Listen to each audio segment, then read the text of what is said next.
it's profoundly in our interest that China do what's necessary to get ahead of this.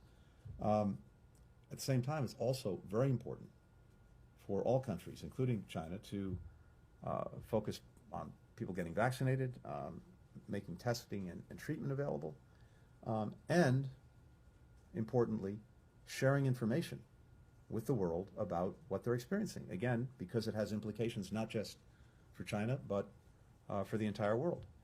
So we would like to see that happening. We're the largest donor of vaccines, as you know. We're prepared to continue to support people around the world, including in China, with this and with other COVID-related health support. China's not asked to date for that help.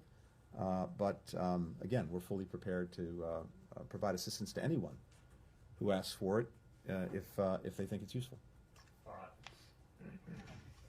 Thank you, Secretary, for taking my question. You just mentioned right now that for the Iran nuclear deal, diplomacy is still the best option, while at the same time you are saying that the focus is the Iranian people asking or seeking their right. How can you, what sort of message are you sending to the Iranian people who are being repressed right now, and then the U.S. is going for a deal with a government that was the only government outside Russia that was yesterday mentioned by President Zelenskyy, a few meters away from here, saying that they are doing a terrorist action by providing drones.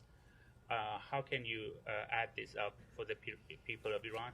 And also, what message do you have for the families of Ebad Sharqi, Murad Tahbas, Yamak Namazi, and the green card holder Shahab Dalili? So, a couple of things on this. First, I think the world has been intensely focused on what's happening throughout Iran.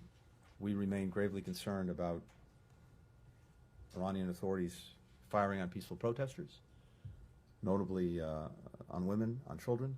We've seen mass arrests, we've seen sham trials, we've seen executions, we've seen use of sexual violence as a tool for protest suppression. Not only us, the eyes of the world have seen this. And these human rights abuses are not going and will not go without consequence. We've been working from even before this repression to sanction those who are engaged in trying to repress the Iranian people. And just yesterday, I believe, we issued new sanctions, including on the Prosecutor General of Iran. At the same time, as you've heard me discuss, we've been working to try to make sure that Iranians have in their hands the ability to communicate with each other, to remain connected with the outside world. We've been working on that, and with partners, with allies, with countries around the world, including at the United Nations. We have worked to continue to hold Iran accountable and to condemn it for its actions. So that is happening, that is ongoing, and that is the focus of so many countries around the world. At the same time, we're intensely focused on the fact that Iran has provided UAVs to Russia to prosecute its aggression against Ukraine, and in particular to attack civilian infrastructure. These Iranian drones are what is being used, among other things, to try to turn off the lights, turn off the heat, turn off the water for Ukrainians as they head into winter. And we're putting a spotlight on that, and again, trying to take actions wherever we can to disrupt that, including sanctioning the various UAV networks that Iran is engaged in. Other countries also are focused on this. We shared information at the United Nations on Iran's actions, which we see as a violation of UN Security Council Resolution 2231.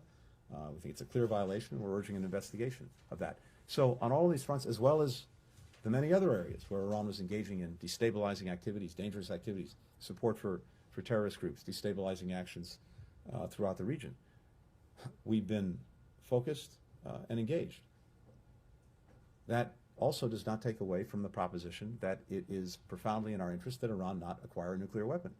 And President Biden is committed to ensuring that Iran not acquire a nuclear weapon.